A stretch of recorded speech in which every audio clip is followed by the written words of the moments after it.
만약에 이미 이 세상의 것이 아닌 존재와 대화를 나눌 수 있다면 여러분은 그 기회를 잡으실 건가요? Manu, are you there?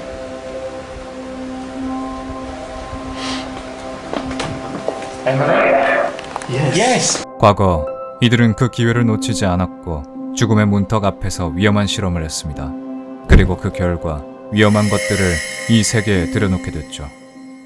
1993년 10월 28일 스산한 밤, 어느 시골 마을에 위치한 한 농가의 지하실에서 4명의 사람들이 컴컴한 방 한가운데 있는 테이블을 둘러싸고 앉아 있었습니다. 그들의 이름은 목수인 앨런 버넷과 그의 부인인 다이애나 버넷, 그리고 은퇴한 공군 조종사인 로빈 포이와 그의 아내인 산드라 포이였고, 이 4사람이 있는 곳은 마을에서도 평소 기이한 일이 일어난다고 유명한 곳이었죠.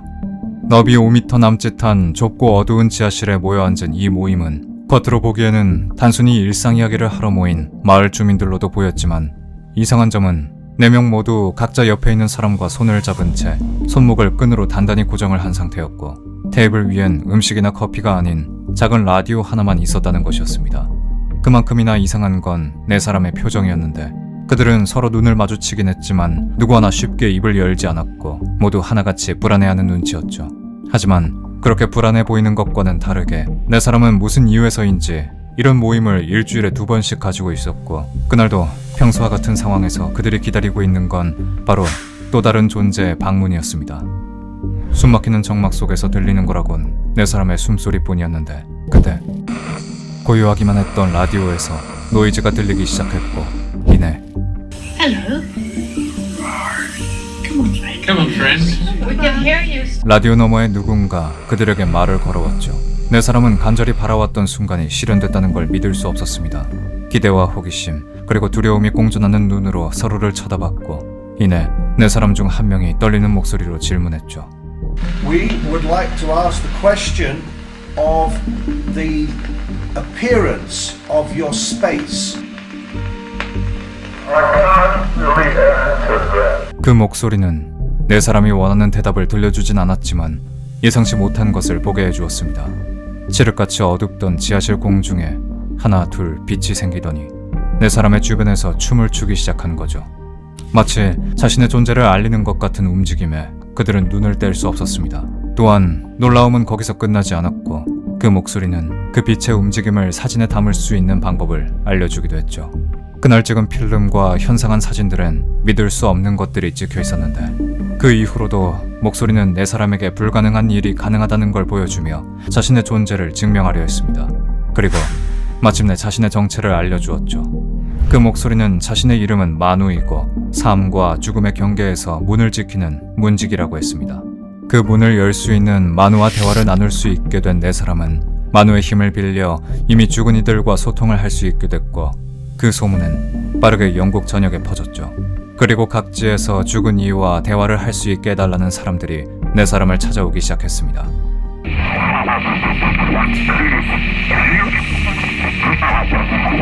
사람들은 라디오 너머에서 먼저 떠난 자식의 목소리가 들려오자 눈물을 쏟아냈죠.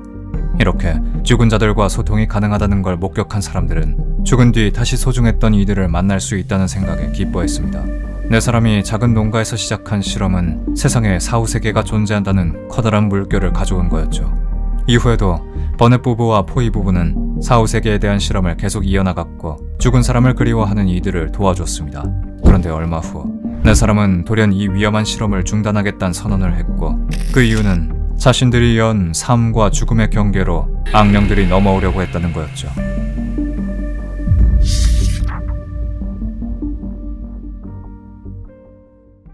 오랜 세월 동안 인간은 사후세계가 정말 존재하는가에 대한 의문을 가져왔습니다. 우리의 육신이 수명을 다한 뒤에 영혼 또한 그냥 소멸되는 것인지 아니면 또 다른 공간으로 가는지에 대해 말이죠. 그런데 어쩌면 이 역사상 가장 오래된 그 의문을 풀 수 있는 실험이 진행됐고 또 성공했다는 소식을 전해 듣게 됐습니다. 그건 영국 서퍽주의 스콜에서 4명의 심령학자들에 의해 진행됐던 이른바 스콜 실험이었죠. 이 실험을 시작한 심령연구협회는 사후세계에 대한 최초의 발견을 했다고 알려졌지만, 그만큼 그들의 실험이 허무맹랑한 소리였다는 회의론자들의 반박도 받았습니다. 저는 이 실험이 진짜인지 밝혀달라는 의뢰를 받았고, 고장 심령연구협회가 있는 런던으로 향했죠. 우리가 증명하려던 건 의심할 여지 없이 삶이 사후에도 계속된다는 것이었습니다. 심령학자 중 하나인 로빈 포이는 자신들이 과학적으로 연구될 수 있는 사후 세계의 증거를 제공하고 싶었다고 말했습니다. 네 사람은 이미 어린 시절부터 보이지 않는 존재들을 느낄 수 있었고 실험 전부터 경험을 쌓아온 심령학자였는데 그 증거를 찾기 위해 이상 현상이 자주 일어난다는 곳을 중심으로 실험을 진행했다고 했죠. 그중 스콜에 위치한 17세기의 농가가 영적인 세계와의 다리를 놓는데 중요한 위치에 있다는 걸 발견해 그곳에서 실험을 이어나갔던 겁니다.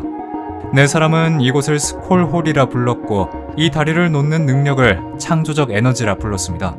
이들의 실험은 주로 빅토리아 시대의 영매술과 비슷한 스타일이었는데 완전한 어둠 속에서 비디오 녹화나 야간 투시 기술은 사용되지 않고 서로의 위치를 파악할 수 있는 야광 완장을 찬 상태로 진행됐죠. 그리고 네 사람이 둘러앉은 테이블 위에 게르마늄 전자장치와 필름 카메라, 거기에 라디오와 마이크로 교신을 시도했습니다.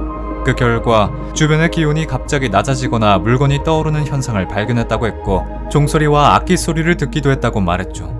뿐만 아니라 네 사람은 꾸준히 영혼과의 접촉을 시도했는데 이때 그들은 최면 상태와 같은 트랜스에 빠진다고 했습니다. 그리고 실험이 시작되고 1년째 됐을 때 다이애나 버넷을 통해 처음으로 사후 세계를 증명해줄 존재와 만나게 된 거였죠.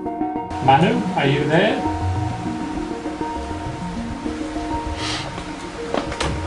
Emily? Yes. 이 목소리의 이름은 마누. 스스로 이승과 저승의 문을 지키는 문직이라 소개했죠. 심령학자들은 마누가 자신이 정말 저승에 있는 존재라는 걸 증명해내기 위해 수많은 현상을 보여줬다고 했습니다. 분명 라디오를 통해 목소리가 들려왔는데 실험을 진행한 지하실 공중에 부연 이미지들이 나타나 춤을 췄다고 했죠. 그걸 본 심령학자들은 마누의 지시대로 필름 카메라를 이용해 그 모습을 촬영했는데 현상한 사진에는 믿을 수 없는 이미지들이 찍혀 있었다고 했습니다. 2차 세계대전 당시 군인의 모습이나 기괴한 모습을 한 사람의 얼굴, 거기다 전쟁 당시 부서진 버스와 세인트 폴 성당과 코벤트리, 또 1936년 날짜의 신문도 있었죠. 그리고 필름엔 독일어, 히브리어, 산스크리트어 등 다양한 글자들이 찍혀 있었다고 했는데 그 중엔 아직 뜻을 해석하지 못한 고대 상형 문자도 있었다고 했습니다. 또한 마누는 심령학자들에게 뜻밖의 선물을 하기도 했다는데 공기 중에서 기이한 소리가 나더니 다음날 이런 게 발견됐어요. 그들이 발견한 건 바로 무척이나 희귀한 처칠 크라운 은화였죠. 심령학자들은 그 은화를 마누가 만든 것이라 말했는데 뿐만 아니라 마누는 허공에서 메달과 팔찌, 스푼과 같은 금속으로 된 물건을 만들어 스콜홀에 남겼다고 했습니다. 심지어 마누는 자신이 지키고 있는 문을 통해 심령학자들과 다른 영혼을 이어주기도 했는데 이들은 라디오를 통해 패트릭이라는 남자와 대화를 할 수 있었고 패트릭은 마누가 보여준 현상에서 찍힌 사진 속 군인들을 생전에 알고 있었다고 말했다고 했죠. 그렇게 심령학자들은 마누를 통해 영혼들과 소통을 하게 됐고 그 영혼들에게 더 많은 사진을 찍을 수 있도록 초자연적인 현상을 보여달라고 부탁했다고 했습니다. 그 결과 그들은 셜록 홈즈의 작가 코난 도일의 모습과 유명 작곡가였던 이보르 노벨로의 친필 사인 등을 촬영할 수 있다고 했죠.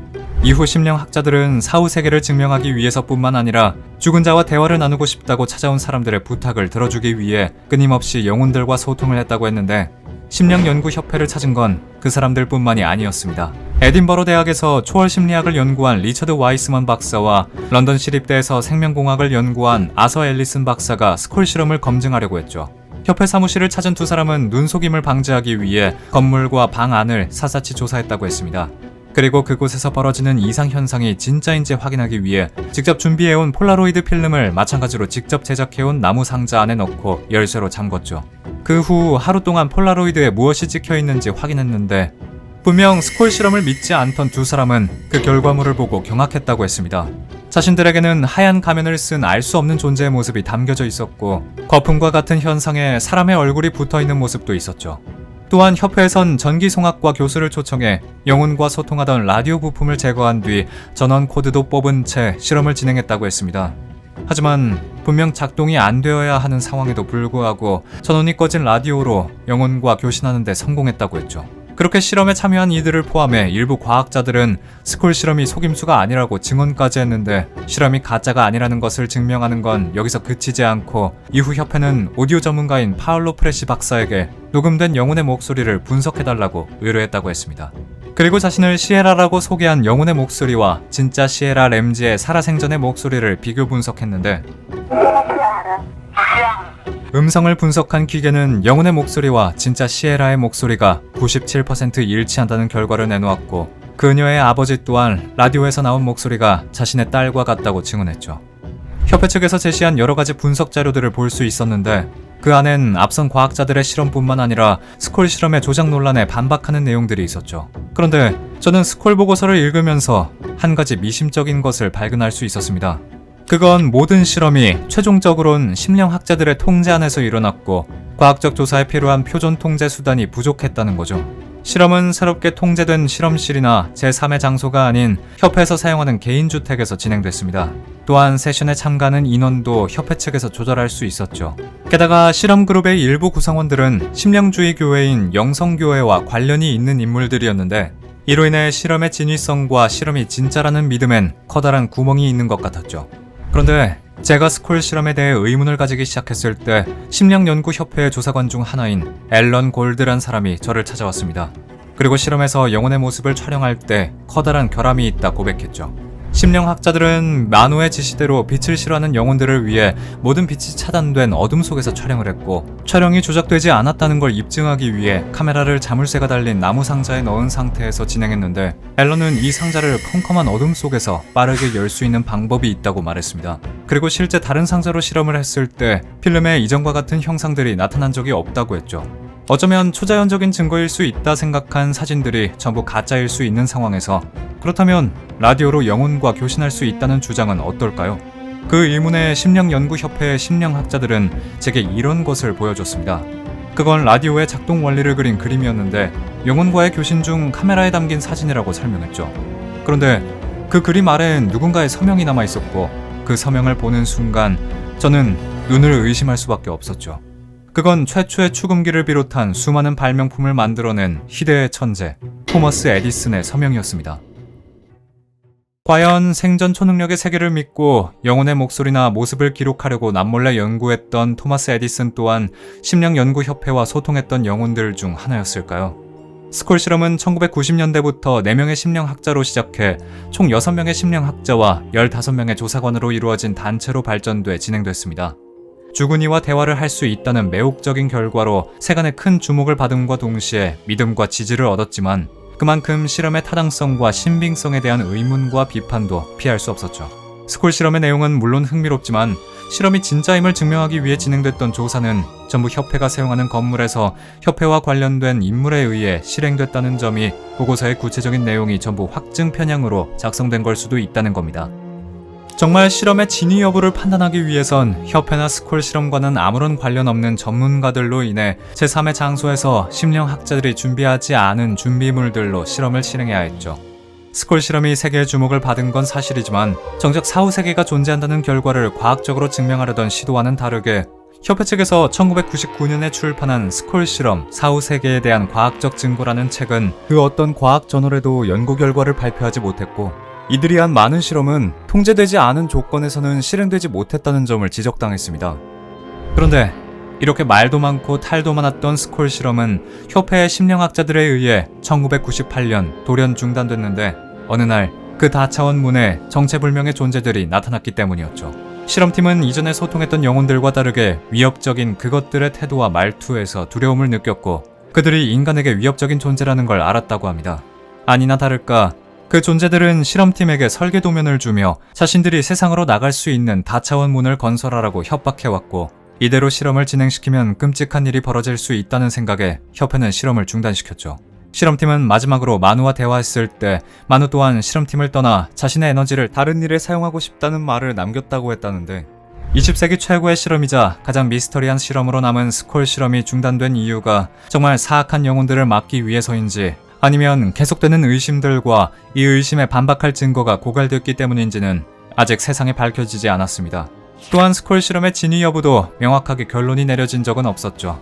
한 가지 확실한 건 아직도 회자될 만큼 수많은 관심을 받은 만큼 많은 사람들이 사후세계에 대해 믿고 싶어 한다는 겁니다. 그건 정말 먼저 떠난 이를 만나고 싶다는 마음 때문일 수도 있고, 어쩌면 이승에서의 인생이 너무나 허무했기 때문에 저승까지 삶이 이어지길 바라는 마음 때문일 수도 있죠.